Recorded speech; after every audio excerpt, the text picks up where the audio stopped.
পশ্চিমবঙ্গে আসন্ন বিধানসভা নির্বাচনের প্রচারণায় হট টপিক হয়ে দাঁড়িয়েছে নিবিড় ভোটার সংশোধনী বা এসআইআর প্রক্রিয়া।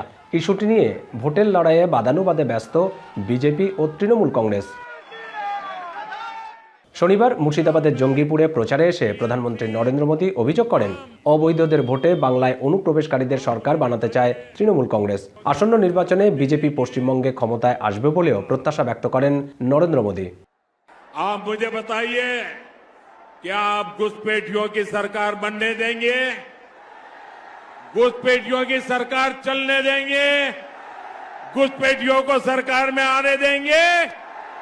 साथियों, पूरे बंगाल के लोगों ने, हम सब ने मिलकर के टीएमसी को घुसपैठियों की सरकार बनने नहीं देना है। এছাড়াও পশ্চিমবঙ্গে পদ্মফুল ফুটলে তৃণমূলের অরাজকতা দূর হবে বলেও ভোটারদের আশ্বস্ত করেন মোদী। অন্যদিকে একই দিন পশ্চিম মেদিনীপুরের নির্বাচনী প্রচারণায় যোগ দিয়ে তৃণমূল সভানেত্রী মমতা বন্দ্যোপাধ্যায়ের অভিযোগ, বিজেপিকে ক্ষমতায় আনতে এসআইআর স্ক্যাম সাজানো হয়েছে।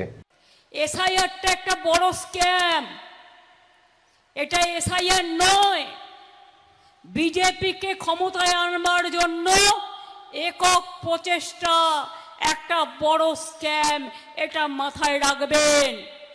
90 লক্ষ ভোট কেটেছে, তার মধ্যে 60 লক্ষ হিন্দু আর 30 লক্ষ মুসলমান।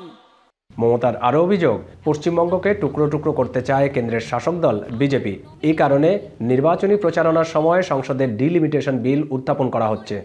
যদি ডিটেনশন ক্যাম্পে যেতে না হয়, রেশন বন্ধ না হতে হয়, লক্ষ্মীর ভাণ্ডার বন্ধ না হয়, কন্যাশ্রী বন্ধ না হয়, জয় জোহার বন্ধ না হয়, তপশিলি বন্ধু বন্ধ না হয়, সমস্ত ভাই বোনদের বলছি, খাদ্য সাথী থেকে স্বাস্থ্য সাথী থেকে, তাহলে মনে রাখবেন, সম্মান নিয়ে বাঁচতে গেলে আপনার দরকার তৃণমূল কংগ্রেসের সরকার, জোড়া ফুলের সরকার।